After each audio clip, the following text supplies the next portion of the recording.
महायुतीमध्ये ही रस्सीखेच सुरू होती जागा वाटपासंदर्भातून। याच्या संदर्भात आपण आणखी तपशील घेणार आहोत। प्रतिनिधी ओम देशमुख सध्या आपल्याशी जोडले गेलेले आहेत। ओम, काय नेमकं म्हणणं आहे महायुतीतल्या घटक पक्षांच्या कार्यकर्त्यांचं ज्याच्यामुळे ही रस्सीखेच पाहायला मिळतेय?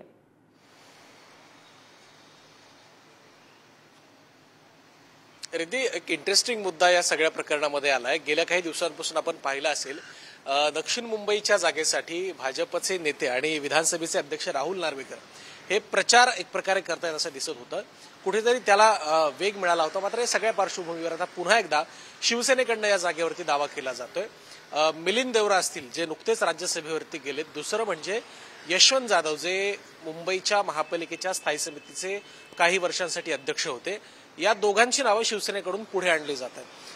मुळामध्येच जेव्हा मिलिंद देवरा हे शिवसेनेमध्ये आले तेव्हा त्यांना राज्यसभेवर पाठवण्यात आलं होतं, तेव्हा त्यांची राजकीय पुनर्वसन करण्यात आलं होतं। मात्र त्यानंतर पुन्हा एकदा देवरांनी आपण दक्षिण मुंबईसाठी इच्छुक असल्याचं म्हटलं। त्यासोबत यशवंत जाधवांचं सुद्धा नाव आलं होतं। यात दुसरा महत्वाचा मुद्दा असा की भाजपच्या वतीनं वारंवार ही जागा आमच्याकडेच असेल, आम्हीच ती लढवू अशा प्रकारची भूमिका जाहीर केली जाते। त्यात त्यांनी आणखीन एक मुद्दा मांडलाय, तो म्हणजे उमेदवार कुणीही चालेल, मात्र तो उमेदवार भाजपच्या कबळावरतीच निवडणूक लढवावी असा आग्रह आता भाजपच्या वतीने केला जातो। काही संदर्भ दिले जातात की विधानसभेमध्ये 2019 साली कशा प्रकारे युतीमध्ये भाजपची कामगिरी होती आणि या सगळ्याचा दाखला दिला जातोय। मोदी फॅक्टर हा महत्वाचा ठरू शकतो। निश्चित आणि जी सध्या राजकीय रस्सीखेच आपल्याला महायुतीमध्ये पाहायला मिळते, भविष्य काळात त्याच्या संदर्भात नेमका काय ठोस निर्णय समोर येतो हे बघणं महत्वाचं असेल। धन्यवाद दिलेल्या